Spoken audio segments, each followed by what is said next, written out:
Bom dia, pessoal. Tudo bem com vocês? Já vi que tem uma galera aí, hein? Eduardo, Silviane, Gabriel, Rafa Gomes, provavelmente Jéssica, né? A gente vai falando os pares, né? Cíntia, Youssef, Azaf. O povo tá aí chegando, né? Devagarzinho, se acostumando de novo, né? Com esse negócio de assistir pela internet.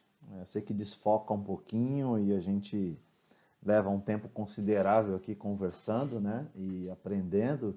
Fica mais difícil pela internet se concentrar aí de casa, mas a gente vai se esforçando porque isso será provisório, né?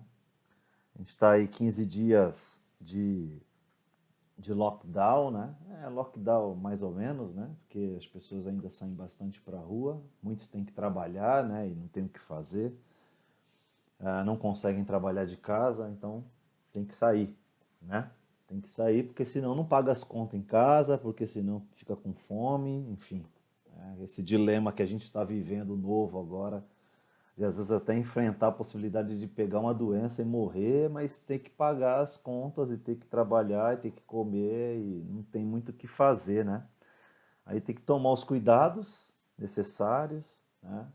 E seguir a vida, né? Com cuidado, seguir a vida e pedindo que o Senhor nos livre dessa doença terrível aí, né? Muito bem, gente. Obrigado por vocês estarem aí já, chegarem em ponto, né? Todos vocês já estão esperando aí. A gente vai continuar a Carta de Gálatas, né? Estudo da Carta de Gálatas. Eu pretendo terminar aqui 11 horas em ponto, como eu tenho feito nas nossas lives, né? Talvez, se for um pouquinho menos, 10 minutos antes, né? Hoje é dia de casamento, hein, gente? Hoje é dia de casamento. Casamento da Raquel, Raquel com Marcos Fink, será lá em Atibaia, será bem reduzido o número, né? Inclusive nem a família deles estará por conta, lógico, da pandemia, mas será transmitido pela internet. Então você pode acompanhar aí da sua casa. Eu mandei o link aí nas redes sociais da igreja. Pode acompanhar, mandar uma mensagem lá para ficar registrado, né? A sua mensagem, o seu carinho por eles, tá bom? E a partir das 3 horas da tarde. Então eu vou sair daqui da EVD, me trocar e correr lá para Atibaia, que eu tenho que chegar lá uma hora antes, pelo menos, né? Então, 10 para as 11, 11 horas, a gente está terminando, que é o horário que normalmente a gente faz isso aqui pela live, tá bom? Vamos orar, né? Orar para a gente começar, como eu costumo dizer, orar não por costume, mas por necessidade, tá bom? Se vocês puderem me dar um feedback, como é que está o áudio, como é que está a imagem de vocês aí, tá bom?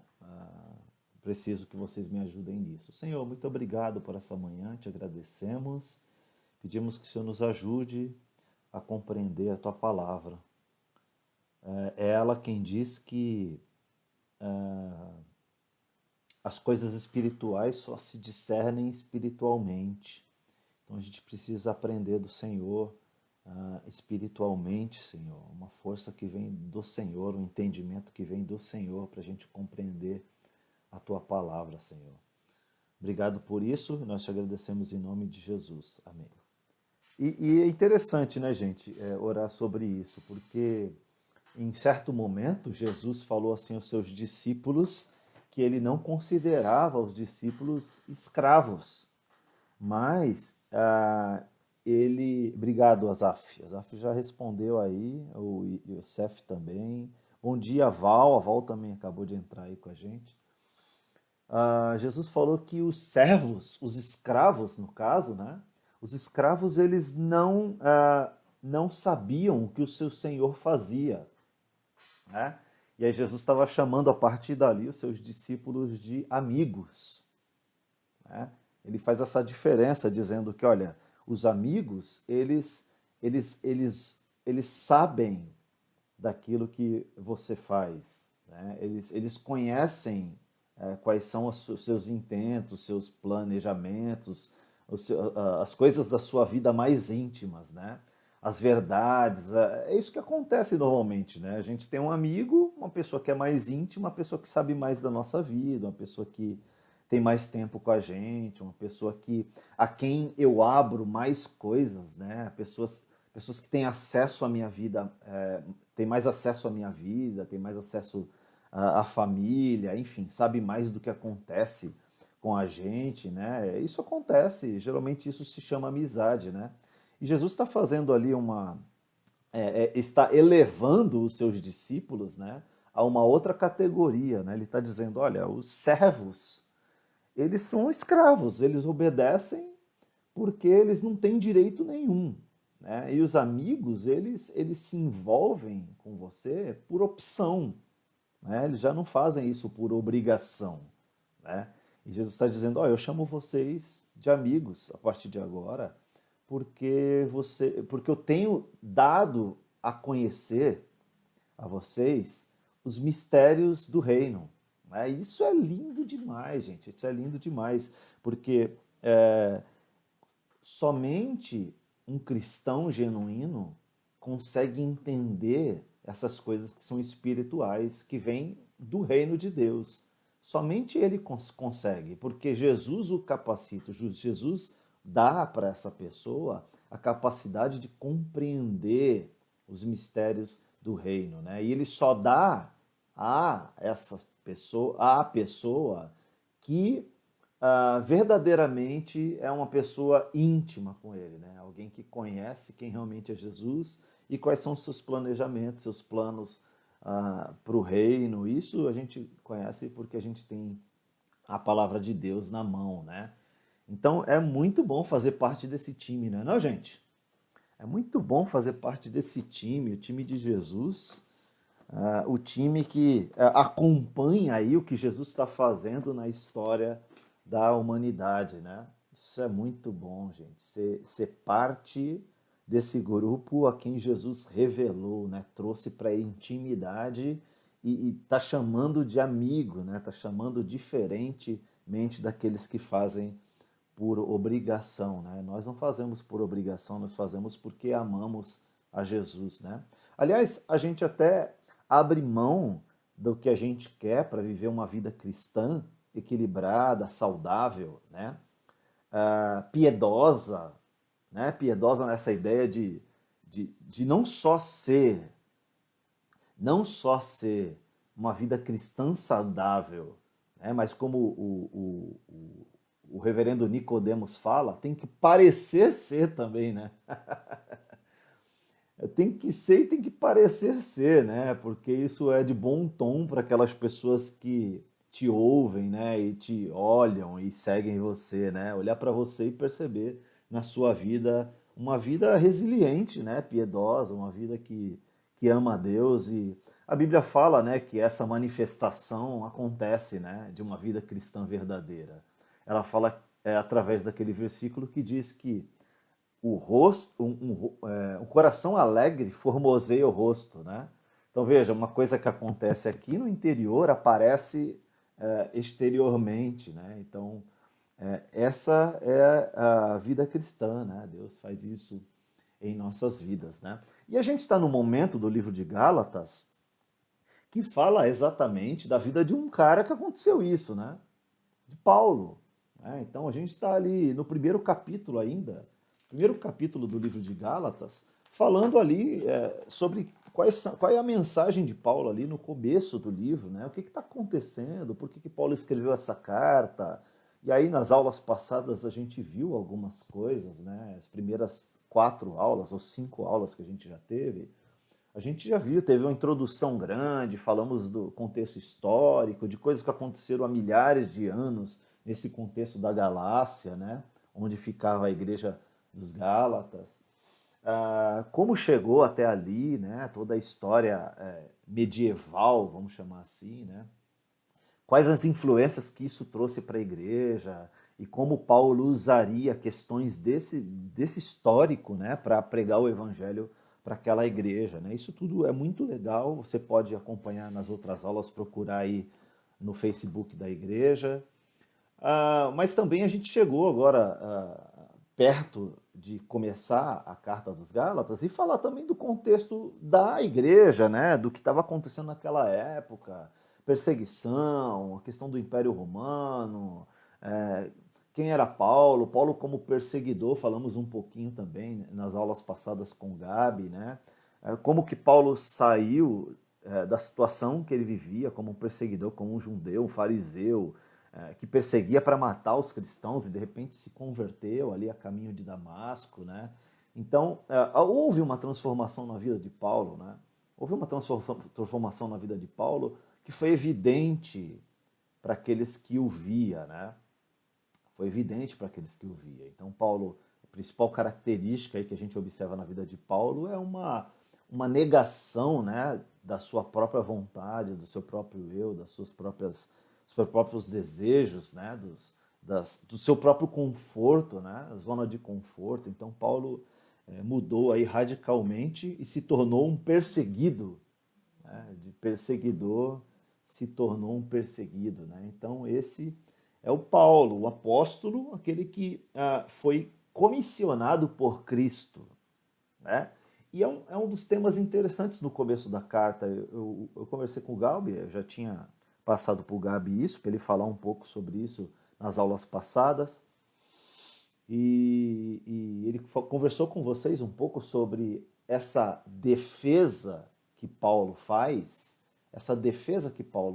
do seu apostolado, né, e do seu ministério, do seu chamado, né? Então, Paulo estava indo a caminho de Damasco e de repente ouviu uma voz, se chamava Saulo ainda, né? A partir do capítulo 6, se eu não me engano, capítulo 6, 7 de Atos, a gente percebe uma mudança do nome de Saulo para Paulo. Alguns acreditam que isso foi repentino, não foi Deus que mudou, como muitos acreditam, mas houve uma mudança ali. Muitos acreditam que é por causa de uma estratégia missionária para onde Paulo ia, e também a ideia de que Saulo era o perseguidor que matava cristão, então talvez mudar o nome fosse uma estratégia. A Bíblia não é muito clara sobre isso, né? Por isso que se acredita nessa versão de que fosse uma estratégia missionária mesmo, talvez porque para onde ele estava indo haveria um outro Saulo que não era benquisto, ou também porque a fama de Paulo ou de Saulo, né, antes de se converter, não era muito boa por toda a região, então dificilmente seria bem recebido para os lugares onde ele iria, né? Mas a ideia é que Paulo começa essa carta, além de fazendo uma saudação, né, que a gente já falou há umas 3, 4 aulas atrás, do versículo 1 ao versículo 5, Paulo faz essa saudação, né, e atribui toda a glória a Deus para todo sempre, né? Então Paulo já começa a sua carta dando a glória a quem realmente merece, né? Você vê que o ministério de Paulo foi miraculoso, né? Não foi só miraculoso no sentido de realizar milagres, mas principalmente porque o que Deus fez através de Paulo foi um milagre, né? Então, mesmo que Paulo não soubesse qual era o efeito de suas cartas, dos seus ensinamentos, ele não fazia a menor ideia de que o resultado disso seria inspirado, né? Seria a inspiração de Deus, as escrituras, né? Claro que ele tinha a ideia que ele era chamado para escrever isso, né, e instruir as igrejas, às vezes com cartas específicas, como a igreja aos Filipenses, né, ou como cartas gerais, epístolas gerais, né, cartas que eram escritas para circular, né. A gente chama também de cartas que são circulares, né, ou seja, ela foi escrita para passar entre as igrejas de uma região, né? Ele tinha noção disso, que ele foi chamado para isso, mas não que isso se tornaria um, um, uma soma, que isso se somaria àquilo que ele chamava de escritura. Lembra que Paulo escreveu a Timóteo, né? Toda a escritura é inspirada, né? E útil para ensino, correção, admoestação e instrução na justiça, né? Paulo escreveu isso E quando ele escreveu isso, ele se referia, claro, ao Antigo Testamento, né? Os escritos, os poéticos, né? Os livros poéticos, os proféticos. Né? Paulo está se referindo ao Antigo Testamento. E ao ensino de Jesus por tabela, né? Claro, porque Jesus veio e ensinou também, enfim, a doutrina dos apóstolos, que até então era chamada de doutrina dos apóstolos, veio através dos ensinos de Jesus, né? Que não contradisse, mas complementou o Antigo Testamento. Né? Então Paulo está se referindo ao Antigo Testamento, né? O material que os judeus tinham, né?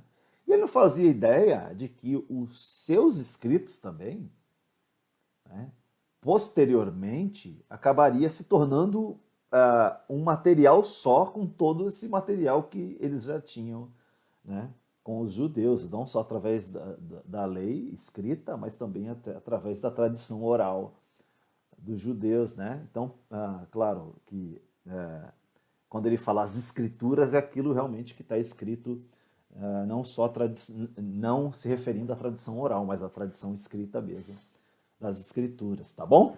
Então Paulo começa aqui atribuindo toda a glória a Deus, e como isso aconteceu na vida dele também. Ele fala da autoridade, ele não fala que ele recebeu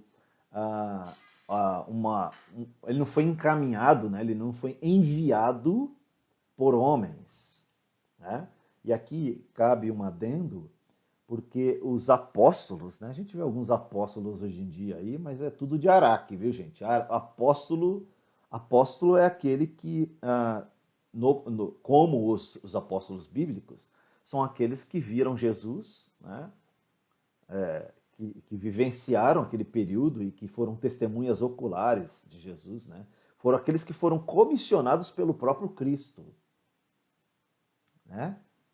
Além de ter visto, ter sido testemunha ocular, foi aquele que, apóstolo era aquele que era comissionado pelo próprio Cristo. Eu te envio, vai e eu serei com você e você será, isso pessoalmente, né? E acontece isso com Paulo ali a caminho de Damasco, quando Cristo chama: por que você me persegue? Vai para outro lugar que eu vou te fazer pregador, né? Vou te enviar para os gentios. E aí começa tudo na vida de Paulo. Imediatamente, né? Imediatamente Paulo começa a pregar para os gentios, né? Começa a pregar para os povos, né? Então a gente percebe que há um início aqui da fala de Paulo autenticando a mensagem que ele pregava, autenticando essa mensagem do Evangelho, né? Então ele fala: olha, primeiro de tudo, não fui enviado por homens. É claro que isso era uma afronta, né, aos judeus. A gente já falou sobre isso também, umas 4 aulas atrás. Era uma afronta porque não existia um líder judaico, né, que tivesse enviado Paulo. Né? Ele não era uma encomenda, ele não era uma encomenda dos judeus, como acontecia muito, né, gente? A política entre os judeus era uma política não muito honesta, não muito justa, né? Como a gente sabe que é hoje também, né? Então existe uma política entre os judeus, né? Uma casta era mais rica, a outra era menos rica, havia uma disputa ali entre eles, também disputa por poder, né? E de repente chega um homem que a promessa dizia que seria um rei, e ele vem mesmo como um rei, mas não vem como o rei que os judeus esperavam, né? Com pompa, que os livrasse das opressões dos impérios, que vencesse os exércitos do império e os livrasse dessa opressão de um poder terreno, né? Mas Jesus veio como um rei de um reino espiritual. Claro que tem os seus efeitos no mundo material, mas o seu reino não era daqui. E os judeus não entenderam isso. Aliás, os judeus interpretaram isso como uma fraqueza, né? Eles falaram: isso aí é balela, esse cara aí não sabe o que está dizendo, né? E acabaram, porque a expectativa deles não estava adequada, eles acabaram interpretando a situação de uma forma errada.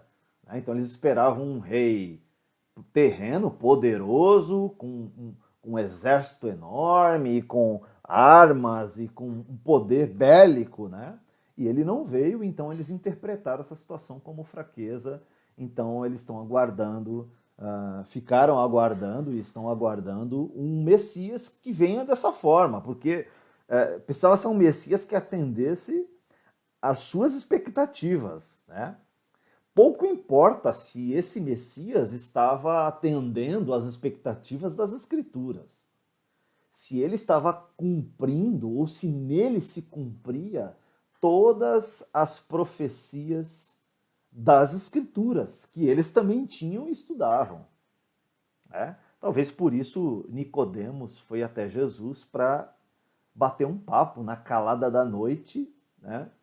Com medo de ser visto, mas tirar dúvidas, porque ele deveria de enxergar isso, né? De alguma forma, né?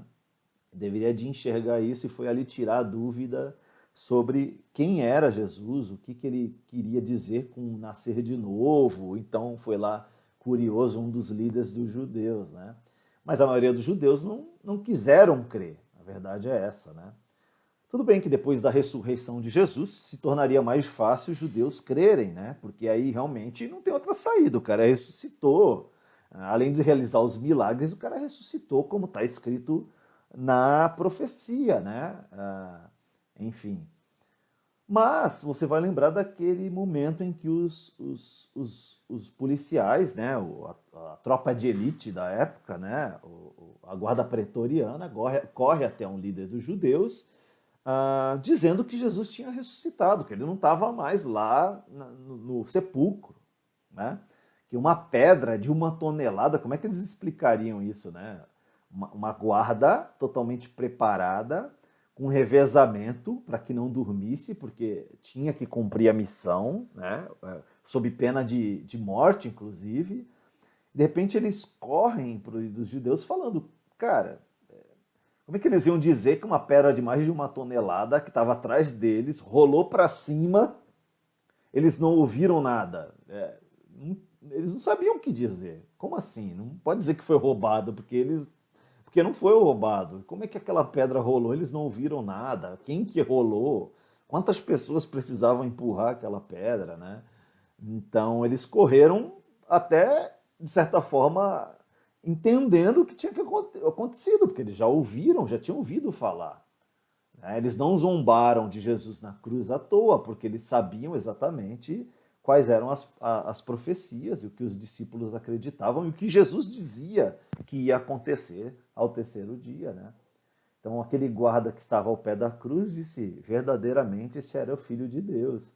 De repente esses que estavam na porta do sepulcro ouviram desse cara, porque esse cara aí que estava aos pés da cruz, ali no meio dos guardas, em um momento de pausa, ou mesmo no trabalho ali, o cara saiu comentando com todo mundo e falando, gente, esse cara era o Filho de Deus, vocês não viram, estava embaixo da cruz o que ele fez, o que ele falou, não é possível, né? O que esse cara falou está se cumprindo, ou, viver uma vida e se render dessa forma aí não pode ser normal, enfim.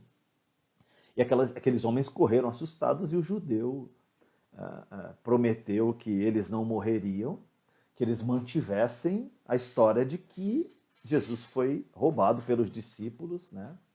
E aí o final do texto diz que essa mentira perdura até os dias de hoje, claro, os dias em que foram escritos os evangelhos, mas a verdade é que continua até hoje, porque os judeus estão esperando o Messias deles, né?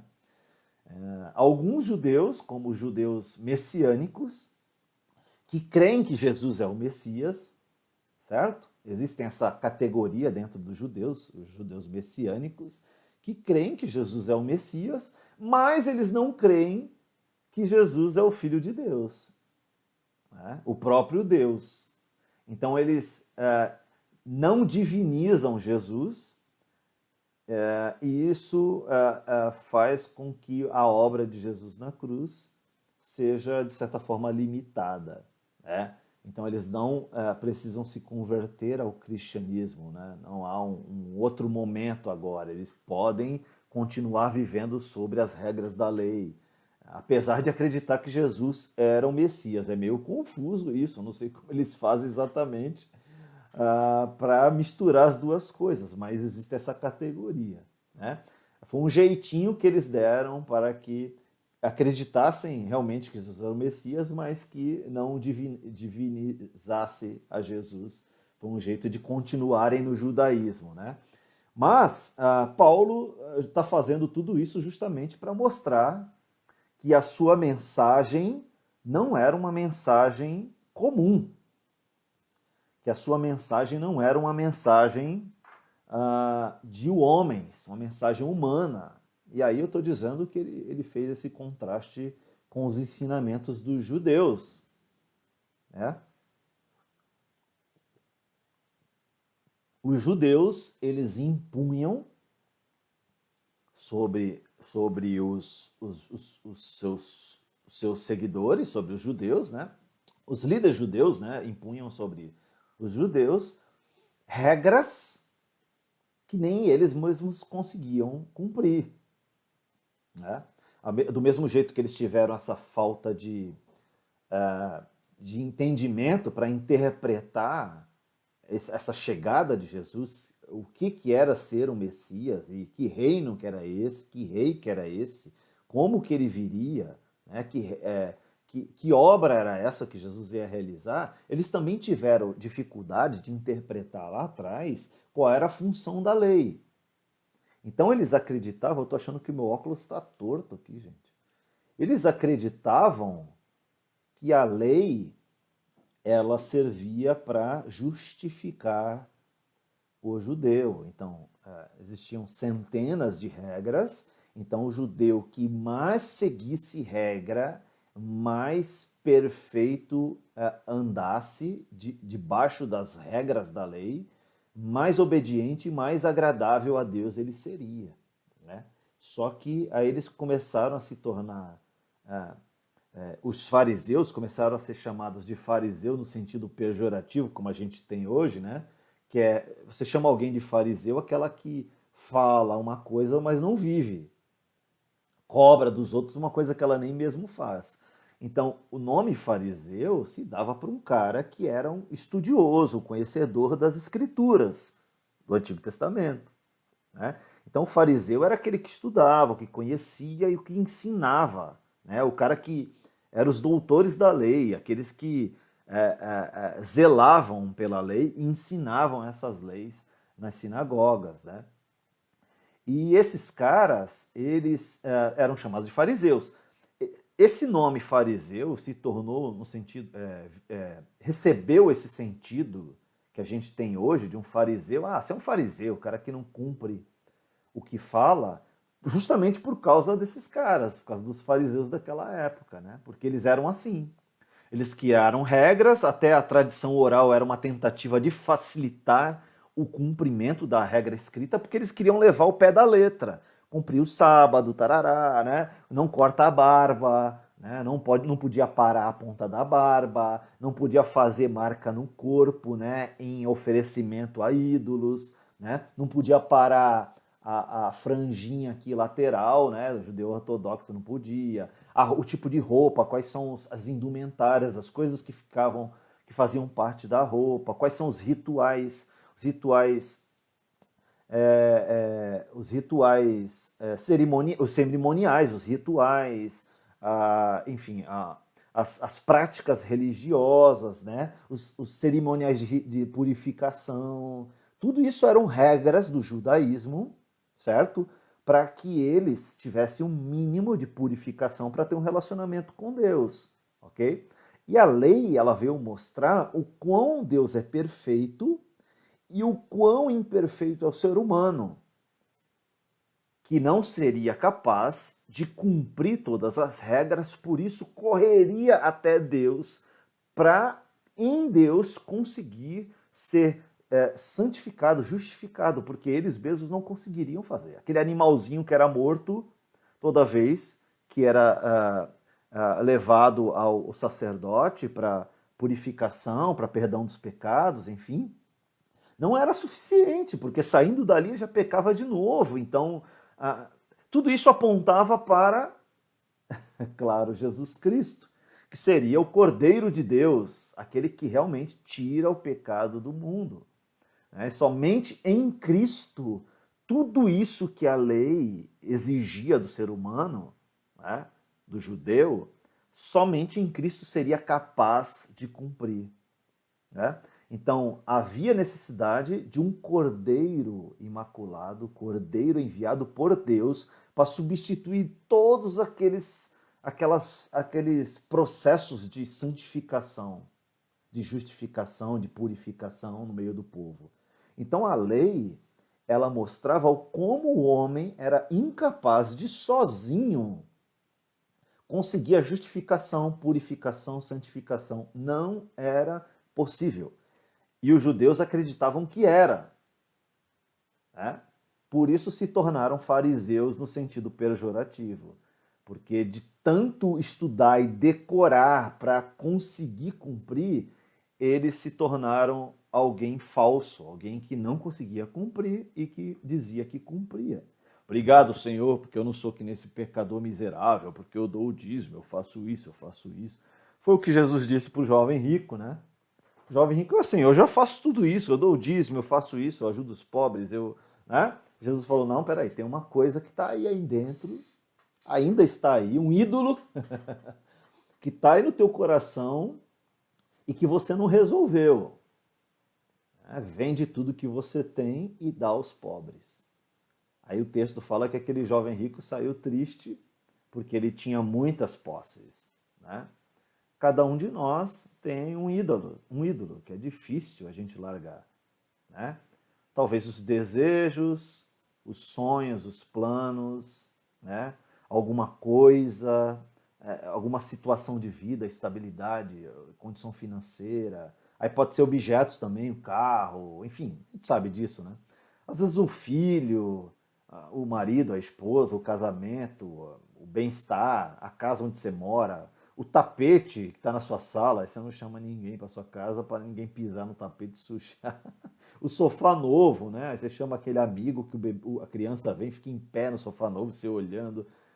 Todos nós temos os nossos ídolos, né? Coisas que querem se levantar, se erguer aqui dentro de nós, e a gente está nessa luta, como Paulo dizia, de esmurrar, negar a própria vontade, né? Essa é a nossa luta. Os judeus viveram isso e acabaram se tornando o fariseu que a gente conhece hoje. E a nossa luta hoje é não se tornar esse fariseu também, né?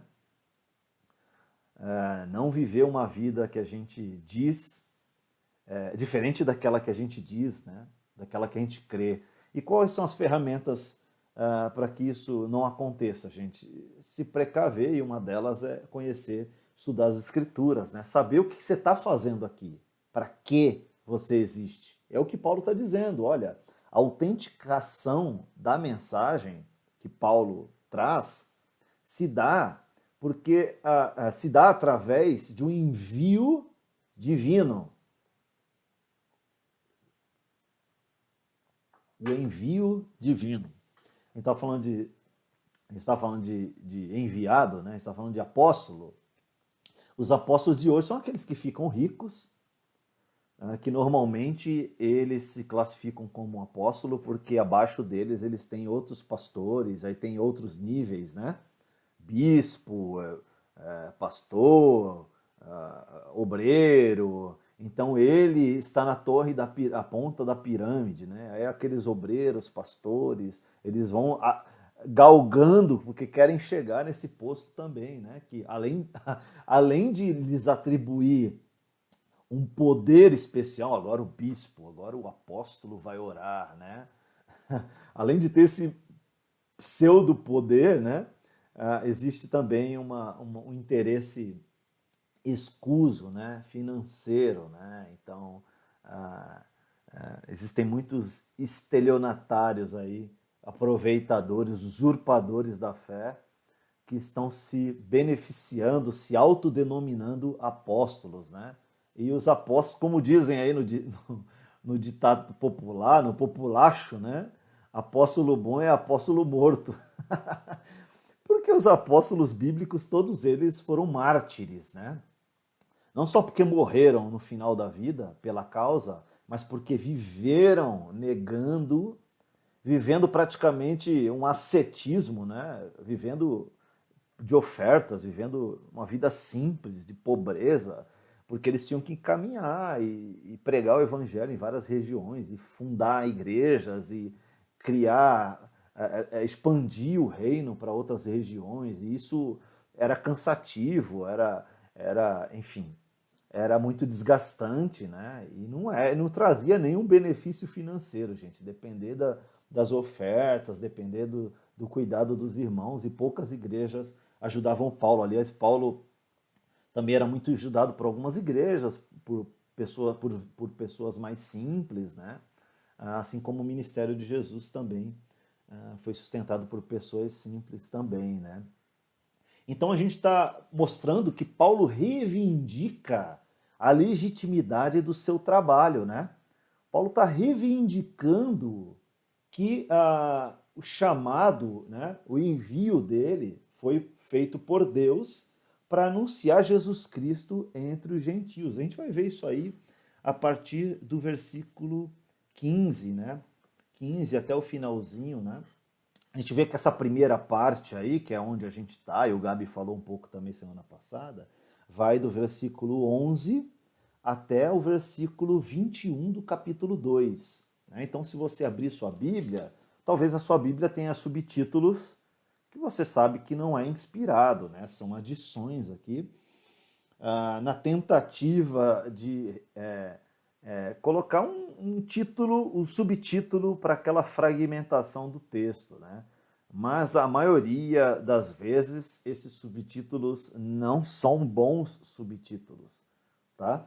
Então a gente tem que tomar bastante cuidado com esses subtítulos, tá? Mas aí você vai perceber na sua Bíblia, subtítulos vão falar sobre a mensagem de Paulo, que a mensagem de Paulo vem de Cristo, né, a partir do versículo 11, e lá no capítulo 2, o comecinho, vai falar dos apóstolos, como eles recebem a Paulo. Né? Há um encontro ali em Atos capítulo 9, e como os apóstolos, que naquela época eram os 12, né?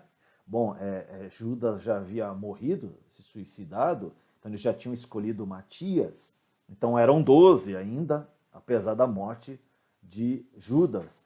E Paulo se encontra com alguns apóstolos. Se eu não me engano, Paulo chega a ter contato, né, com Pedro e com Tiago, meu irmão de Jesus, que se converteu após a ressurreição. Né? Então, no caso, Tiago era líder também de igreja. Né? Então, Paulo chega a se encontrar com Pedro, né? Com Pedro e com Tiago. Né? E aí, os apóstolos, os 12 apóstolos, eles têm um momento ali de aceitação, né? Um momento de confirmação, de reconhecimento, é essa palavra, reconhecimento da mensagem que Paulo pregava. Né? Da mensagem que Paulo pregava, do ministério que Paulo tinha e de como ele também fazia parte desse ministério apostolar, né? Como ele também foi chamado por Jesus, comissionado por Jesus, enfim. Paulo era um deles, né? Então você percebe essas duas mensagens nesse contexto aqui. Você vai ver lá mais para o meio do segundo capítulo de Gálatas, que Paulo confronta Pedro, né, acerca de, parece ali um deslize de Pedro, né, no testemunho ali, de como as suas atitudes refletiriam, né, como isso chegaria nas pessoas, dos cristãos. Então Paulo meio que confronta, exorta Pedro nisso, mas foi algo também que a gente vai ver que autentica, né, essa autoridade que Paulo recebeu de Jesus. Você vê, Pedro se torna, né, Pedro se torna o líder da igreja, um dos líderes da igreja primitiva. Né? Aí chega um tal de Paulo para exortá-lo. Né? Interessante como o Pedro recebe essa mensagem, como Paulo também tem a ousadia, né? Como ele tem autoridade para fazer isso também, não só com as igrejas, mas também com o próprio Pedro, né? Então, se você der uma olhadinha aí na sua Bíblia, versículo 11, versículo 11 desse capítulo 1, Paulo fala assim: irmãos, quero que vocês entendam que a mensagem das boas novas por mim anunciada não provém do raciocínio humano, né? Essa ideia de não vem da parte, né? Não vem, não se origina, né? Não é não vem da capacidade do ser humano, não vem da capacidade do ser humano, né? Não provém da humanidade, né? E ele diz: não a recebi ou nem a recebi de fonte humana. Não vem da capacidade do ser humano e nem de alguém especificamente. Né? Não há uma fonte humana, a origem dessa mensagem não é dos desejos, dos pensamentos humanos, da cosmovisão humana, né? Já que a gente está falando de cosmovisão à noite, né? Nos cultos da noite.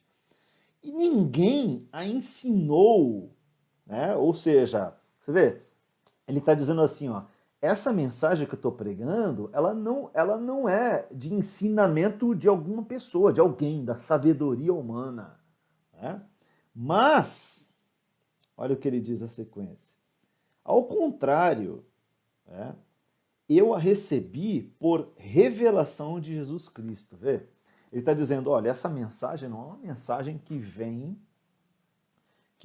de uma escola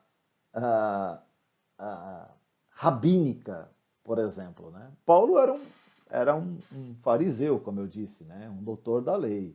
Paulo estudou uma das principais escolas rabínicas da época. Né?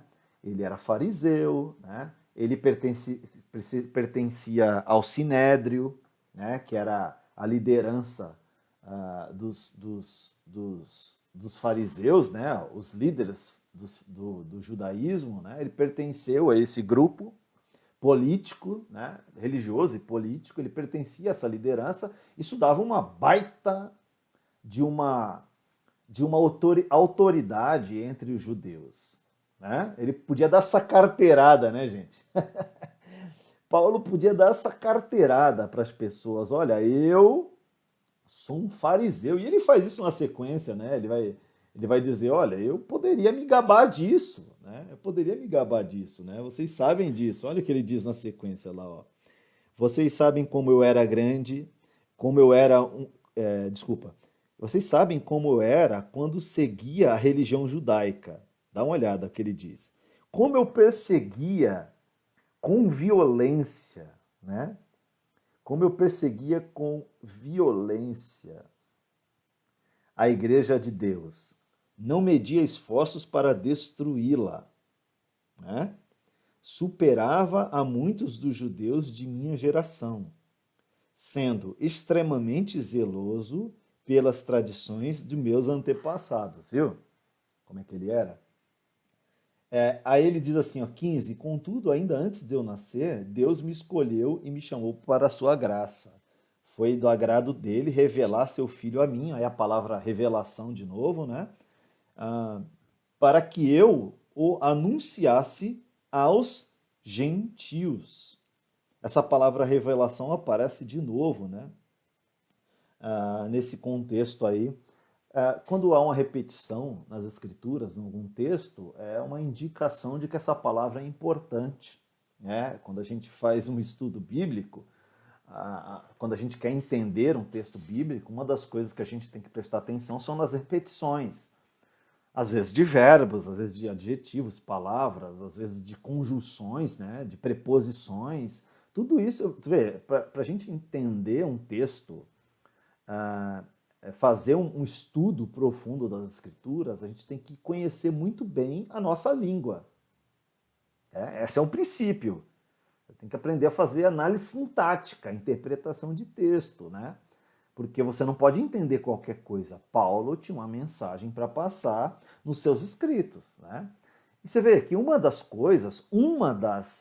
dezenas de coisas que você tem que observar num texto são as repetições. E aqui Paulo revela a questão Paulo repete a palavra revelação algumas vezes, de propósito, porque ele quer trazer uma ênfase a essa palavra. É justamente o que ele está dizendo, né?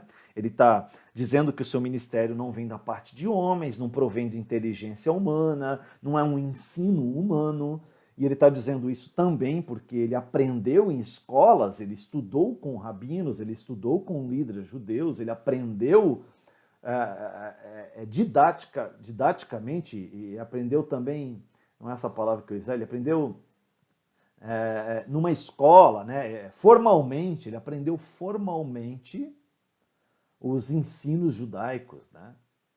O fariseu ele tinha que decorar as escrituras, né? Um bom fariseu sabia o Pentateuco inteirinho de cor. Sabe o que é isso, gente?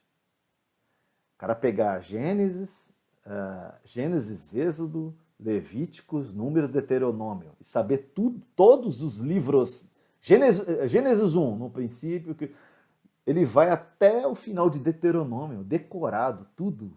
Já pensou? Ele era muito zeloso, eles eram muito zelosos. Eles davam muito valor ao estudo, os judeus ainda dão. Eles ensinam de pai para filho, eles têm um zelo de decorar. Você imagina que o Pentateuco, boa parte do Pentateuco, foi escrito bem depois do período em que aconteceu. Aliás, todo ele, né? Veja, como que o cara escreve Gênesis com riquezas de detalhes se na época não tinha nem escrita?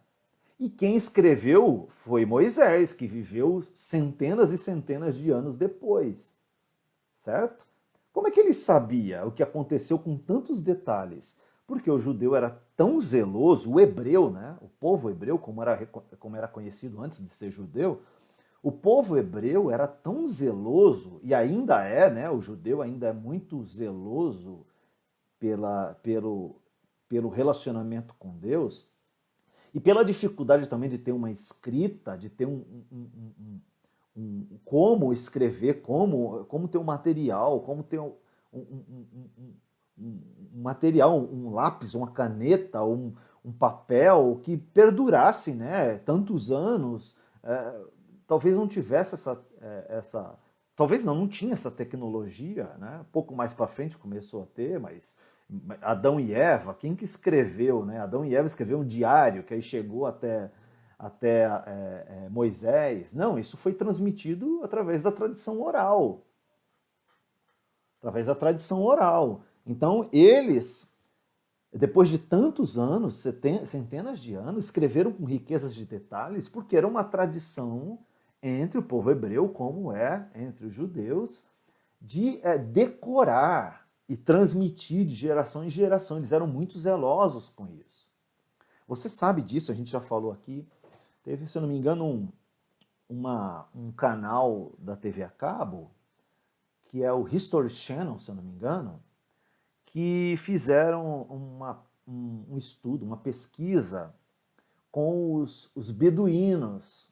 Os beduínos são os árabes, que também são descendentes de Abraão, né? Abraão teve o filho da promessa,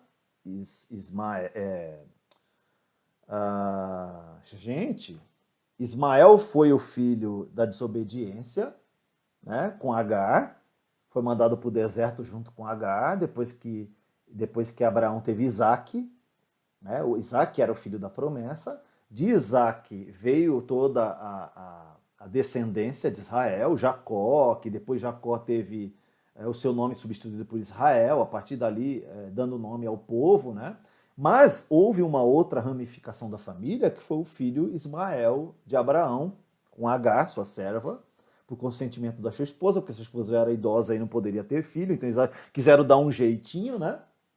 Porque existia uma licença social, né? Existia uma, uma tradição, uma licença social mesmo, né? Para que houvesse posteridade na família, que o marido tivesse filho com uma serva, mas não para os filhos de Deus, né? Não para o povo de Deus. Deus falou que ia dar para Abraão um filho, como deu, para dar uma descendência. E ele se precipitou com autorização, com consentimento da mulher, teve um filho com a serva Agar e nasceu Ismael. Aí de Ismael foram os ismaelitas que foram para o deserto, surgiram os povos no deserto, a partir daí as ramificações, chamados os ratos do deserto. Você pode lembrar do filme A Múmia, aqueles homens de preto nos cavalos, né? Eles eram ratos do deserto, homens chamados assim porque eles aprenderam a lutar no deserto, sobreviver, né? Sem água, comida, onde come, onde pega água. Eles aprenderam não só isso, mas a guerrear também, se tornaram especialistas em guerrear no deserto. Daí vieram os árabes, né? Os beduínos são um povo árabe, um povo do deserto, e eles atravessam o deserto do Saara, né, em direção à Índia, porque eles pegam especiarias e voltam de lá para cá, vão de um lado para o outro, eles aprenderam a viver assim. E durante esse trajeto, eles vão... Gente, não tem um radinho, não tinha uma internet para ir assistir no YouTube, alguma coisa, não tinha nada. Então eles iam recitando um poema árabe famoso, beduíno, né, que dura 24 horas para ser recitado, certo? É uma tradição deles atravessar o deserto recitando, ensinando para o filho, e o filho vai aprendendo, eles aprendem a decorar 24 horas de fala de um poema tradicional entre os beduínos, né?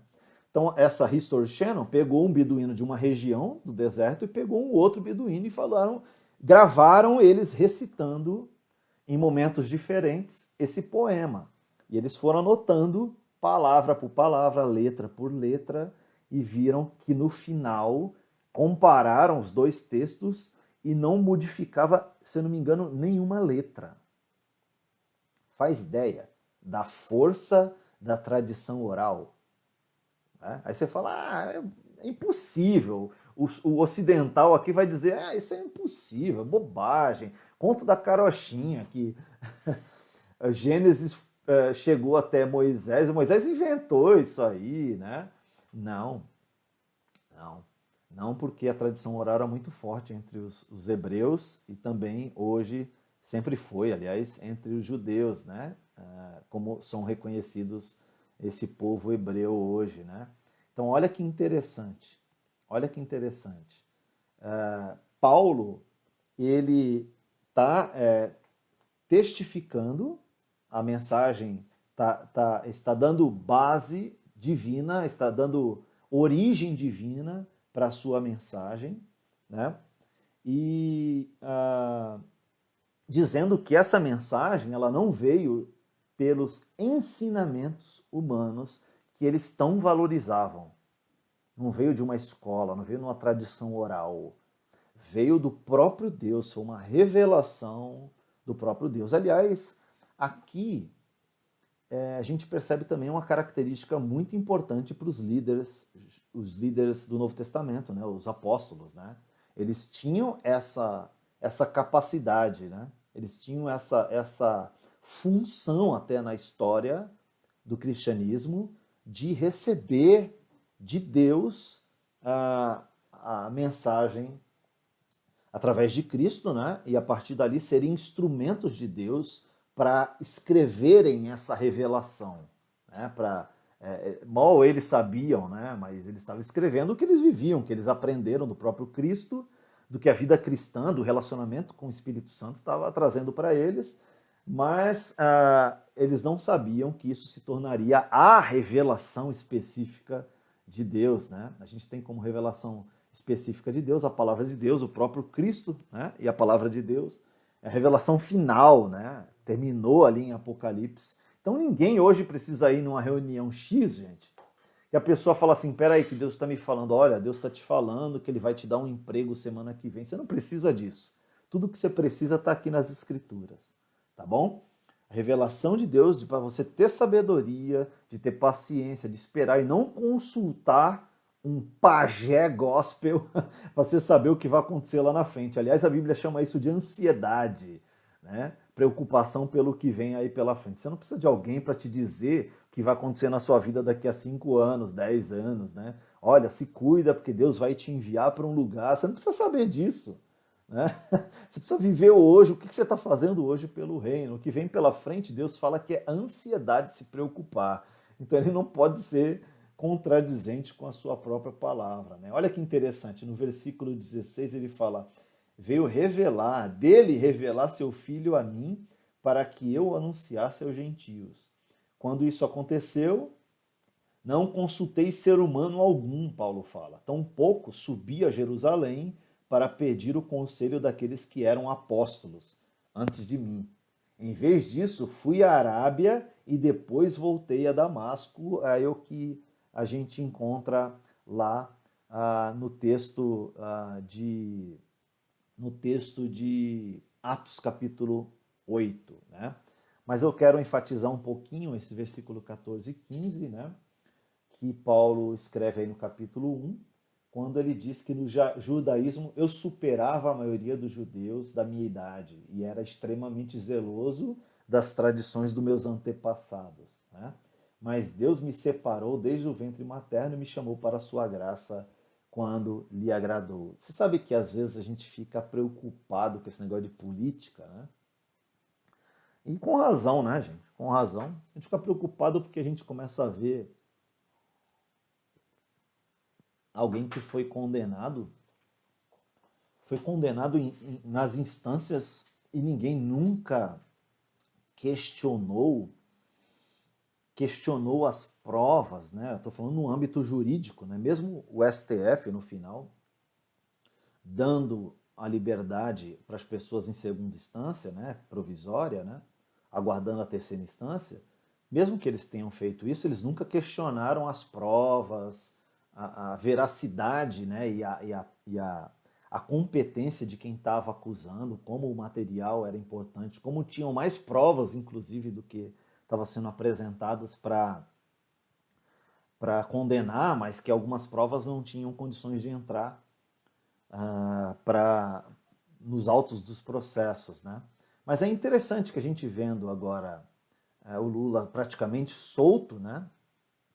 Ainda há possibilidade, né? E tomara que eles não voltem atrás, tomara que a plenária agora do STF volte para manter a condenação, né? Tomara, vamos orar por isso, porque, enfim, a gente precisa que a justiça seja feita no nosso país e era um legado importante, né? Deixar essa condenação válida.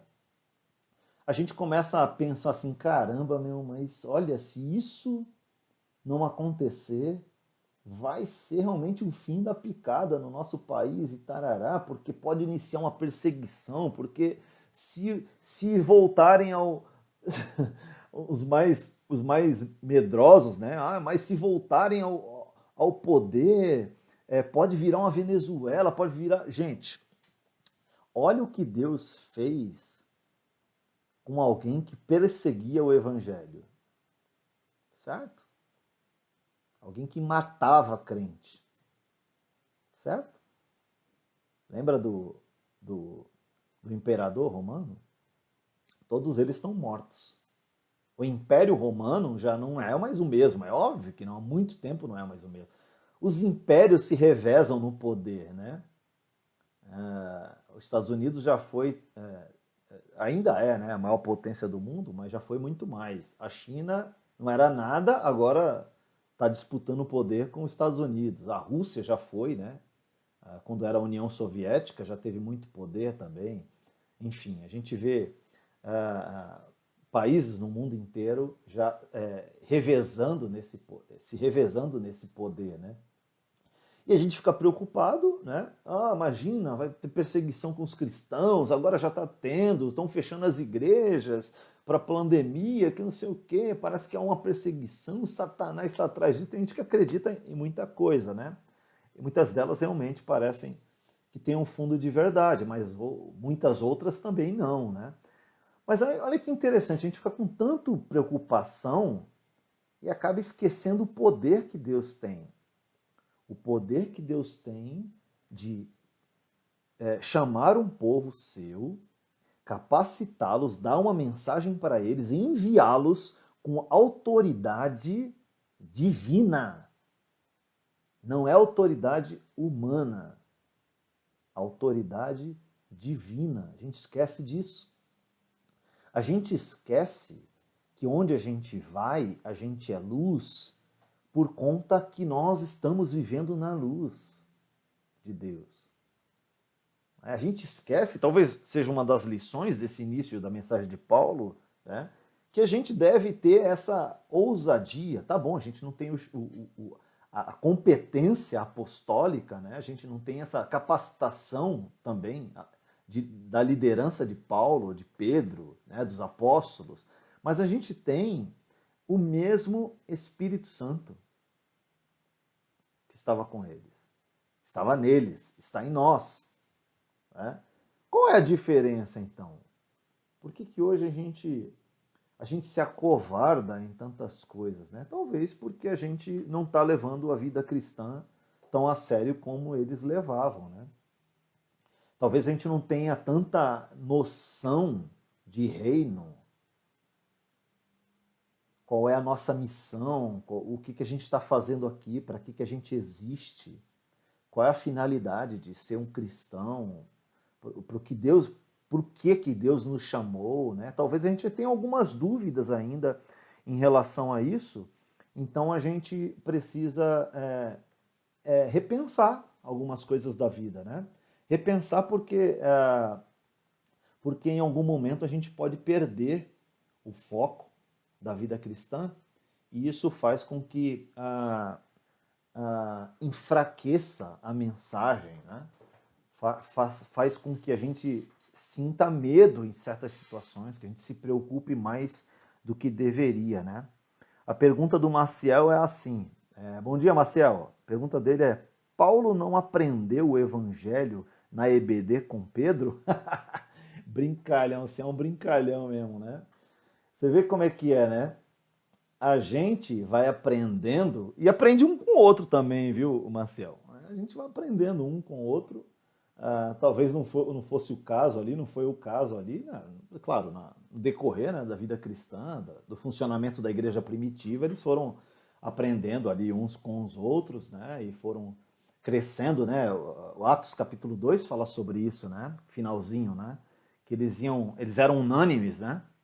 Dividido o pão na oração, se reuniam de casa em casa. Eles viviam ali a verdadeira koinonia, né? Essa ideia inicial da koinonia, né? Depois a diáspora, né, fez com que eles se espalhassem aí pelo mundo antigo para pregar. Naturalmente Deus conduziu os seus líderes, os seus cristãos, os seus liderados, né, para pregar o evangelho em outras regiões, e naturalmente a diáspora foi uma obra de Deus ali de propagação do evangelho. Né? Mas eles aprenderam muito ali entre eles, sim, e a gente pôde perceber na sequência da história, né? Quando os apóstolos passaram a liderança para os líderes da igreja, os pais apostólicos, né? E depois disso os pais da igreja, enfim, aí a gente vai estudar na história como isso foi para frente, né? Como eles foram fazendo discípulos, capacitando outras pessoas e as pessoas levando para frente, e o evangelho chegou até nós. Talvez a gente não tenha essa percepção toda, Maciel, de que a gente tem uma tarefa a cumprir aqui, né? De ensinar, de fazer discípulo. É uma mensagem que foi deixada para todos os cristãos, né? E essa mensagem é uma mensagem poderosa, né? De transformar vidas, né? Então, nada acontece sem que Deus chancele, sem que Deus queira, melhor dizendo, né? As coisas acontecem conforme a vontade de Deus. A gente crê que ele está controlando a história. Totalmente. Os líderes, os governadores, os presidentes, gente, tudo está no controle de Deus. Não tem uma autoridade, não tem uma instituição de autoridade que não foi colocada por Deus. A Bíblia fala isso. Inclusive, Paulo fala que a gente tem que ser obedientes. Inclusive, está no contexto de submissão, né? Aos seus governadores, aos seus líderes, né? A não ser que eles sejam contrários ao que as escrituras dizem. Então, se ele falar assim, ó, a partir de hoje todo mundo vai matar o seu vizinho, você não vai matar. Né? Ah, mas se você não matar, você vai ser preso. Aí você não pode ir contra uma lei que é maior do que a voz do presidente, né? Ou do governador, né? Mas eles são colocados, a figura, né? A postura, a posição, né? A posição de autoridade de um governador, de um presidente, é dada por Deus. Né? É dada por Deus. Deus instituiu as autoridades. E, por isso, Deus está no controle dessas coisas também. Né? Aí a gente, dentro do nosso país, como a nossa Constituição narra, né? Dita, né? Nós temos um processo democrático que a gente põe e tira, através do voto, os nossos governantes, né? E a gente não pode abrir mão disso. Pode abrir mão disso porque a gente vai sofrer consequências de fazer isso mal. E eu acho que a gente está aprendendo a lição já há muitos anos, né, gente?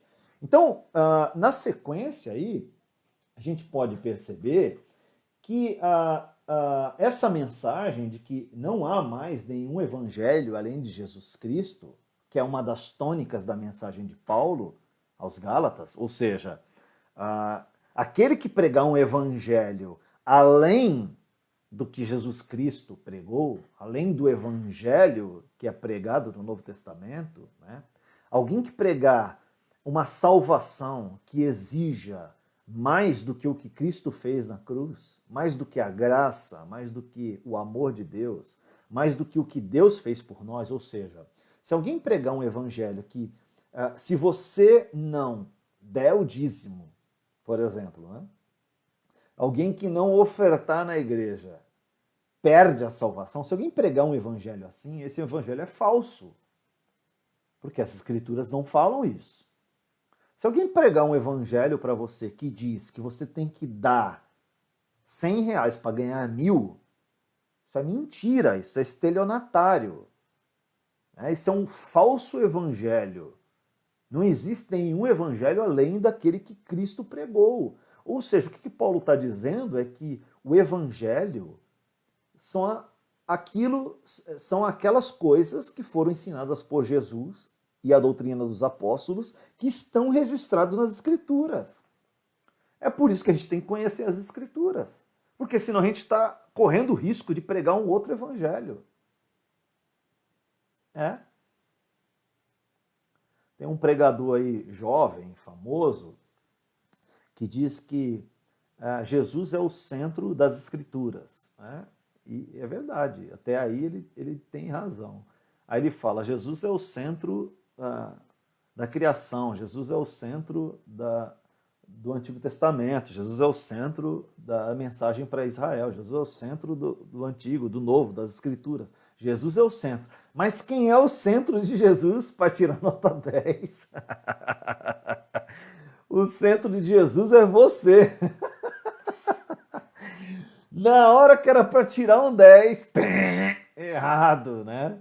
Então o cara está querendo dizer que todo o evangelho é voltado por causa do amor de Deus por você. Claro que não, é a glória de Deus. Né? A história inteirinha está pregando a glória de Deus revelada em Jesus Cristo. Não tem nada a ver conosco. A gente vai por tabela, nós somos enxertados na árvore. O povo de Deus era Israel, nós somos gentios. Nós somos enxertados por graça e misericórdia nessa árvore, né? Nós somos enxertados em Cristo, né? Melhor dizendo, né? Nós somos filhos de adoção, nós somos adotados, né, em Jesus Cristo, né? Você vê que interessante isso, né?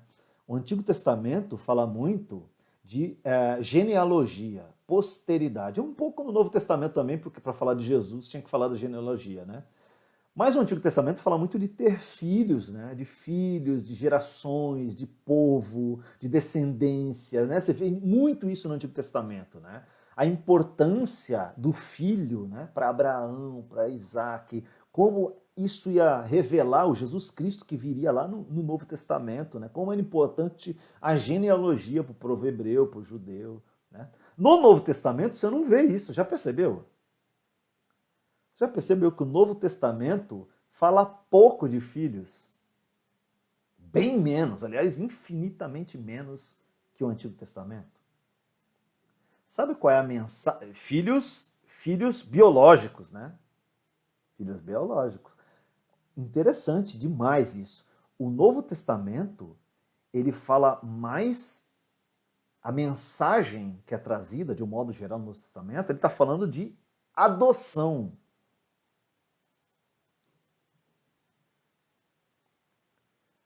Está mostrando a nobreza, a graça e a misericórdia que existe no processo de adoção.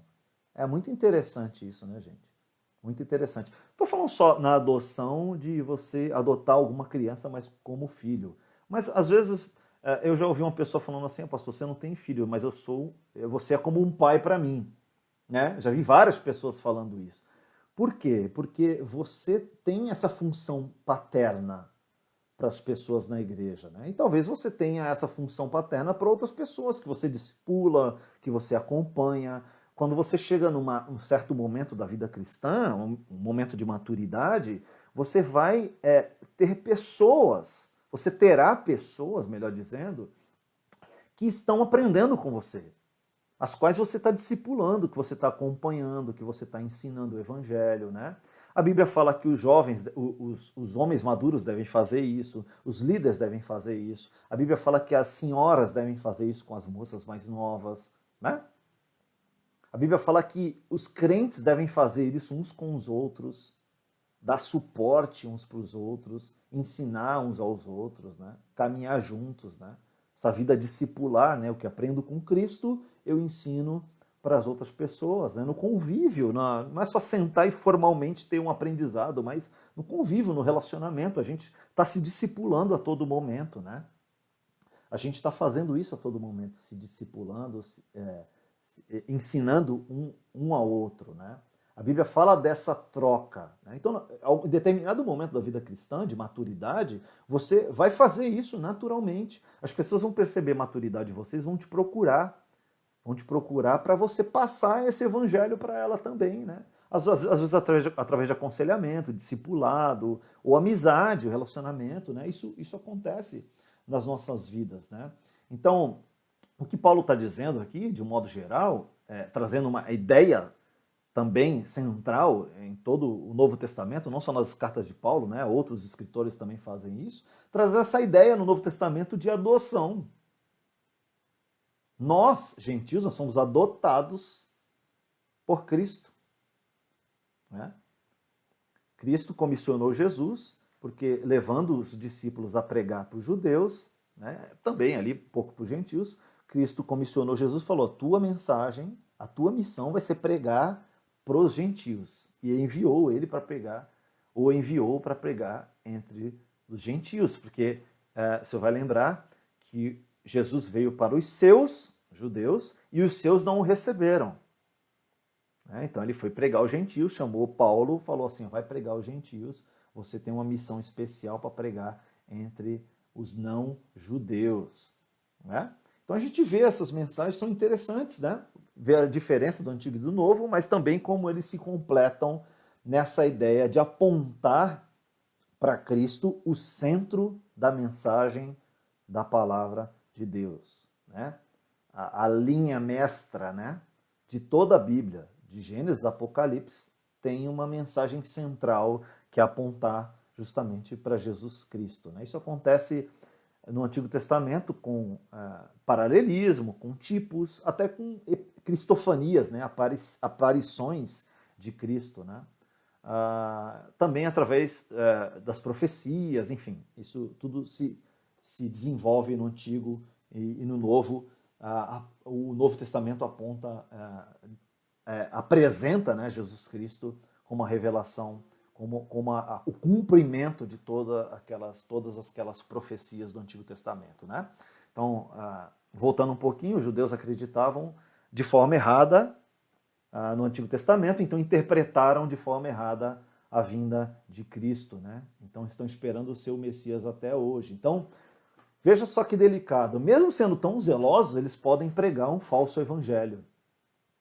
Apesar que Paulo está falando aqui especificamente de um grupo de judeus dentro da igreja que estava ensinando ou querendo impor sobre os cristãos, convertidos em sua grande parte do paganismo, estavam pregando,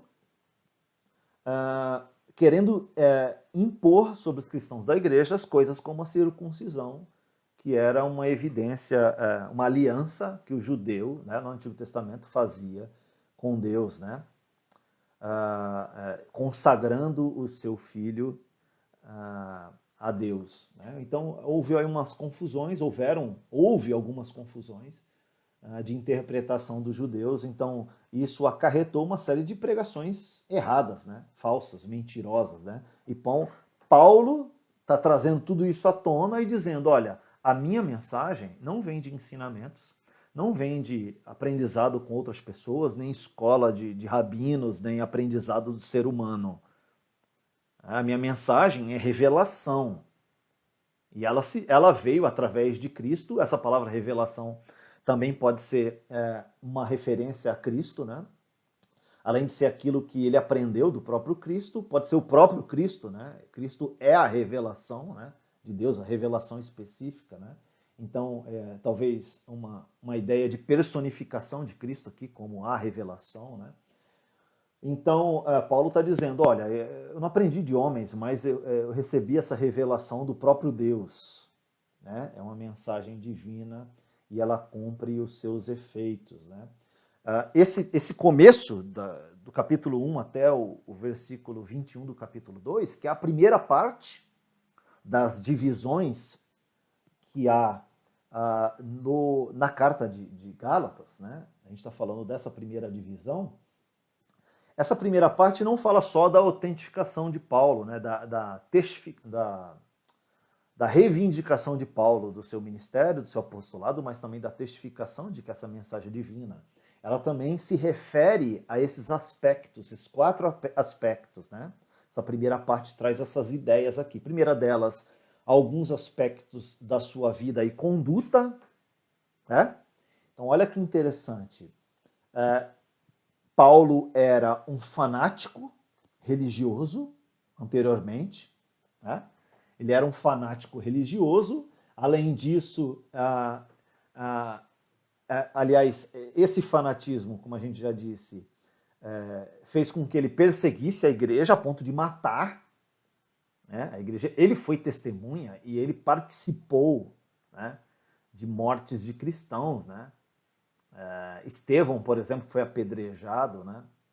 Foi morto por essa gangue, essa gangue judia aí, judaica, que perseguia os cristãos, né?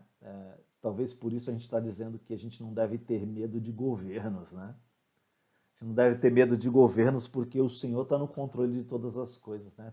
Um grande perseguidor se tornou um grande pregador, né? Olha o que diz o versículo 13.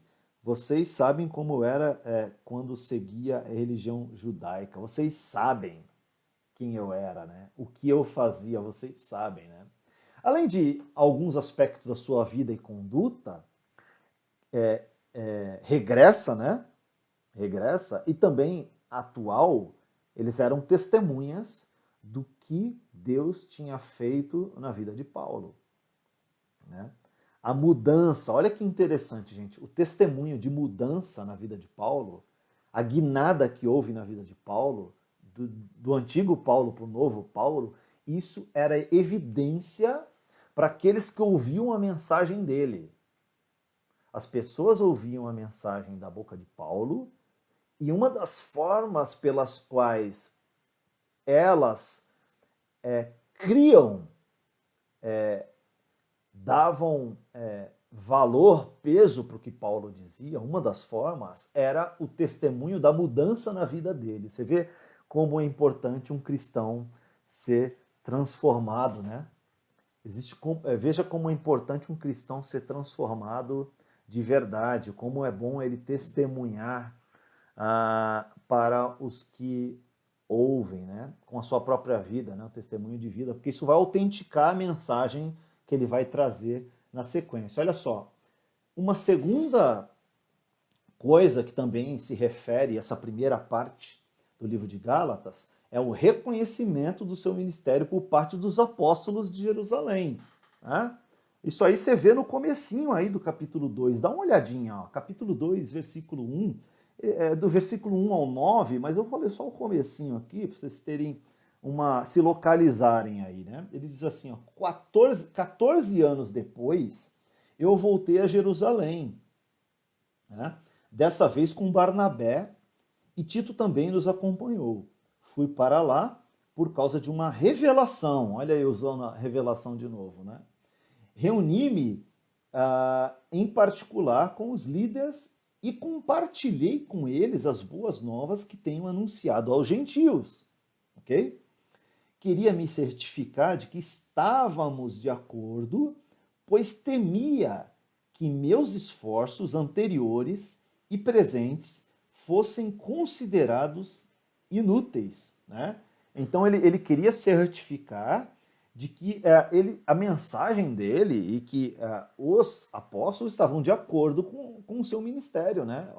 Olha que humildade de Paulo, né? Olha que humildade de Paulo, né? Caramba, que mudança essa, né? Que mudança essa na vida de Paulo, de perseguidor, arrogante, prepotente, né? E aí adiciona-se a isso todas as características do fariseu, né? Tanto as do fariseu raiz, né? O sentido original da função farisaica, mas também as funções, os adjetivos do fariseu pejorativo, né? Adiciona tudo isso, era a performance de Paulo para com os cristãos. De repente, ele se converte e aí ele volta 14 anos depois, né? Porque a gente não percebe Paulo entrando numa escola dominical, viu, Maciel? Para aprender algumas coisas sobre o cristianismo, né? A gente não percebe Paulo desenvolvendo, ele pregava o que ele viu em Jesus, o que ele aprendeu com Jesus, né? O que ele ouviu e viu de Jesus, comprovando todas as profecias, e a partir dali os ensinamentos que ele trazia. Mas aqui vai falar que ele volta 14 anos depois, né? Quanta coisa mudou na vida de Paulo durante esse período, as perseguições, as dificuldades, as necessidades financeiras, físicas, emocionais, enfim, uma série de coisas, né? A Bíblia fala que Paulo era membro do Sinédrio, mas não apresenta em nenhum momento que ele era casado, né? Que ele tinha família. Então, provavelmente Paulo fosse viúvo, né? Em nenhum momento você vê essa história toda na vida de Paulo, né? Mas você percebe que muitas coisas na vida de Paulo, mesmo o espinho na carne, né, contribuíram para o crescimento de Paulo. Então Paulo chega 14 anos depois, humilde. Pensa num cara simples.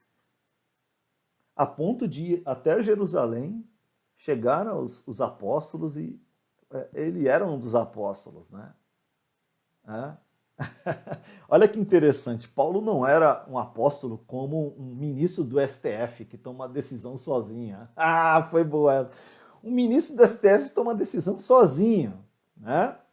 Então todos decidiram uma coisa, tá decidido, aí vem um ministro e toma uma decisão sozinho, e isso vale, tá tudo certo. No cristianismo isso não acontecia. Ninguém poderia pregar um evangelho diferente do que os outros estão pregando, que aprenderam de Cristo. Não podia. Porque poderia ser um anátema, um amaldiçoado, um maldito. Aí Paulo está dizendo isso, olha, eu vou até lá para ver se o que eu estou pregando está de acordo com eles. Olha a humildade. Eu não posso tomar uma decisão que todos os apóstolos, diferente de todos os apóstolos. Nós vamos conversar, vamos ver se está tudo certo ali, né? Se a gente está pregando a mesma coisa, se está tudo certo, né? E o texto fala que ele fez isso. Muito interessante isso, né? Queria me certificar de que estávamos de acordo, pois temia, olha, temor, a vida de Paulo, que os meus esforços anteriores e presentes fossem considerados inúteis. Então ele estava pregando com zelo e temor, com temor de estar pregando coisa errada. Então ele foi consultar os seus colegas, os seus pares, né? A liderança do cristianismo, os apóstolos. Olha que interessante isso. Mas eles, começa o versículo 3, me apoiaram e nem sequer exigiram que Tito, que me acompanhava, fosse circuncidado, embora fosse gentio. Né? Olha que credibilidade que os apóstolos deram para Paulo. Né? Olha que credibilidade, né? Interessante, versículo 4. Então, essa questão foi levantada apenas por causa de alguns falsos irmãos que se infiltravam em nosso meio para nos espionar e nos tirar a liberdade que temos em Cristo Jesus. Sua intenção era nos escravizar, mas não cedemos. Essa palavra é interessante, né?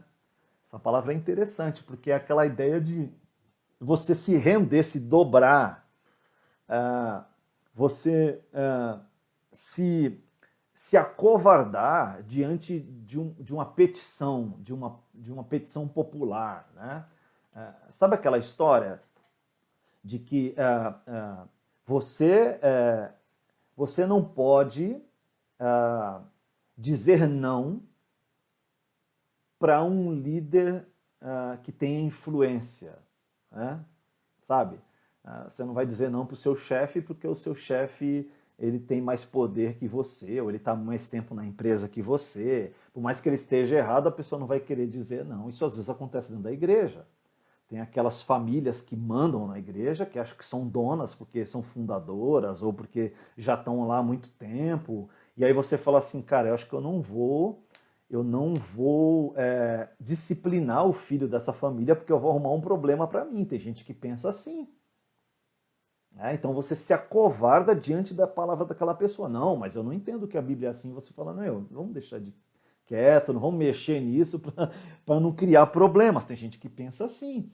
Mas ele diz, não cedemos, né? Não nos dobramos diante de alguém que está ensinando algo errado dentro da igreja, infiltrado dentro da igreja, e ele chama de falso irmão.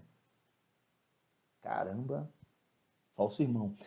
Ele diz assim, não cedemos a eles nem por um momento, não nos dobramos, não nos rendemos, não nos calamos, não aceitamos a imposição daquela pessoa, o ensino ou a influência daquela pessoa, nem por um momento, nem por um instante, a fim de...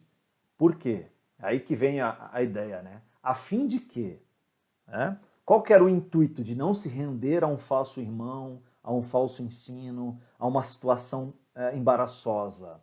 A fim de preservar a verdade das boas novas para vocês. É interessante, hein?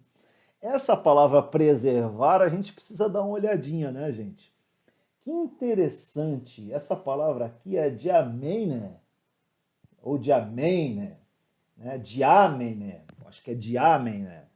Essa palavra aqui, ela, no nosso texto, ela está como um subjuntivo. O subjuntivo no grego é aquela ideia de que é o verbo da dúvida. Né? Você não tem certeza do cumprimento, né? É uma possibilidade. Né? Então, o que ele está dizendo é que, apesar de um falso ensino, nós não cedemos, porque nós queremos que a preservação, o preservar da mensagem das boas novas, a mensagem do reino, a mensagem verdadeira, o verdadeiro evangelho esteja perpetuando entre a igreja. Isso não é garantido, porque pode ser que a igreja se renda àquela pessoa. Entende o que ele está falando? Né? Eles, como líderes, não estão se rendendo, mas é possível que aquela igreja ou aquele grupo se renda àquela verdade e a palavra de Deus não seja preservada. Mas ele está dizendo, a minha parte eu estou fazendo. A gente, como líder e apóstolo, a gente não está se rendendo. Né? Muito interessante isso, né, gente? Essa ideia de ficar, né, de permanecer ou de continuar, né, de continuar entre os cristãos, né, a verdade das boas novas do reino de Deus, né? Puxa, que bonito isso, né, gente? Que coisa maravilhosa que o Senhor faz através dos seus irmãos. O que estão dizendo aí? Vamos ver. Existe um contraste, deve ser o Creuze aqui, né? Porque está como Primeira Igreja Batista. Deixa eu ver aqui. Existe um contraste bem claro: homens versus Cristo. Ele não agradava homens, não tinha sido enviado por homens, mas sim por Deus. E ele sempre apontava para Cristo em seu ministério. É isso mesmo. É interessante, né, como Paulo, como os homens faziam isso nas igrejas, né? Eles reivindicavam uma autoridade. O judeu fazia isso, o fariseu fazia isso, e os líderes das igrejas, muitos líderes que existiam na igreja, né? Algumas dissensões, facções,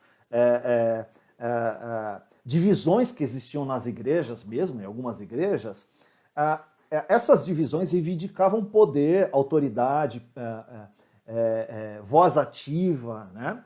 Por isso eles tentavam perverter o evangelho conforme os seus corações, conforme a sua vontade, né? E eles reivindicavam esse poder para suas vidas, né? Tanto os judeus, fariseus, como alguns cristãos nas igrejas já instituídas, né? E Paulo ele faz exatamente o contrário. Ele joga essa autoridade toda para Cristo, toda para Deus. Ele fala, olha, não sou eu, não vem de mim. E aliás, eu estava falando, né, no começo do nosso tempo aqui, que Paulo faz isso com os homens, as ordens, né, as lideranças, os poderes humanos, o raciocínio humano e tal, mas ele está falando dele também. Não vem de mim. Não vem de mim, não vem de homens, não vem de seres humanos, não vem de organização humana nenhuma, mas vem de Cristo. Ele tira todo o poder, toda a capacitação dele e joga... Cara, isso é incrível, né? Isso é incrível como Paulo mudou. E a gente percebe aqui no começo do capítulo 2 como isso é claro, é transparente, como isso é visível na vida de Paulo quando ele vai procurar os apóstolos para comparar o que eles estão pregando, para ver se ele não... Por temor, né? Por temor, para ele perceber se ele não está falando bobagem, né? Muito interessante isso na vida de Paulo, né? Muito interessante mesmo. A última questão, e a gente vai parar por aqui, aliás, as duas últimas, né? Essa parte também se refere, né? Essa primeira parte da carta, à oposição a Pedro, em Antioquia, da Síria, né? Isso você vai ver a partir do versículo 11, aqui do capítulo 2 mesmo, né?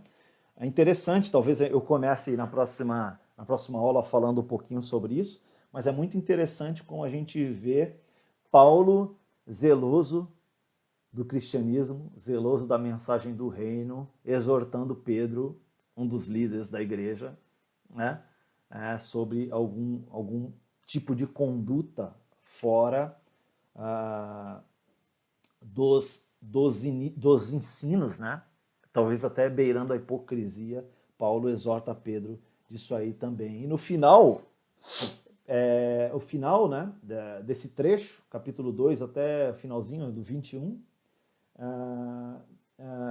é colocado em destaque o valor da fé pela qual Deus justifica o pecador, né? Então, depois de tudo isso, Paulo fala sobre fé, a importância da fé na vida dos cristãos, né? Então, você vê como ele testifica a sua vida cristã, o seu apostolado, não por milagres, realizações, por força, por autoridade, né?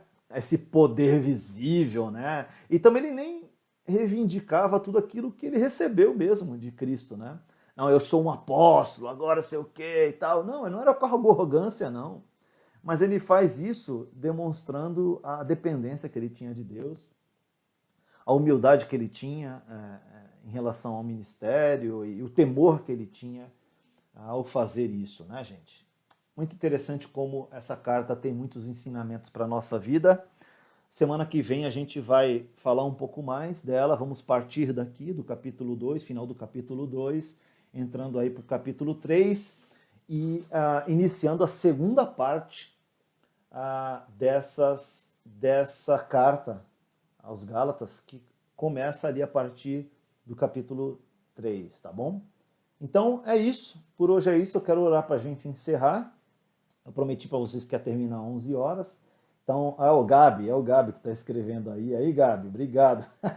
É que a gente tem acesso, eu imaginei, como é que o criança está escrevendo se ele está dando aula, né? É que eu esqueci que o Gabi também tem acesso ao Facebook da igreja, né? Porque quando o Gabi escreveu, está aparecendo ali, Primeira Igreja Batista comentando, né? Gente, um beijo para vocês, vou orar aqui para encerrar, eu vi que entrou a Esmeralda Malakauskas também, a Rafaela entrou aí também. Gente, um beijo para vocês, um bom domingo, assistam às 3 horas da tarde o casamento da Raquel, o link está aí um pouquinho abaixo na timeline do Facebook da igreja e está lá no WhatsApp da igreja também. Vamos orar. Obrigado, Senhor, pela mensagem da Tua palavra para nossas vidas. Nos ajuda, Senhor, a não ser essa pessoa sem temor que acaba levando à frente um evangelho que não é do Senhor, Pai. Mesmo que sutilmente a gente pode perverter, a gente pode entender errado e transmitir errado. Puxa, que importância o zelo, o temor pela Tua palavra, Senhor. A gente pede que o Senhor nos ajude nisso. Pedimos que o Senhor nos ajude a ser humilde, como Paulo era, como essa transformação foi real na vida dele. A gente quer isso também para nossas vidas, Senhor. A gente não quer ser confundido como um fariseu, mas a gente quer agradar o Senhor em primeiro lugar. A gente quer que o Senhor olhe para a nossa vida e veja valor nesse sentido, né, de perceber em nós uma dedicação não farisaica, mas uma dedicação humilde para ser obediente ao Senhor e ter em mente a Tua palavra, Senhor. É isso que nós queremos. É isso que nós queremos. Obrigado porque a Tua palavra vive e fica em nossas vidas, porque ela transformou o nosso ser e nós queremos ser transformados assim também dia após dia. Em nome de Jesus, amém. Amém, gente?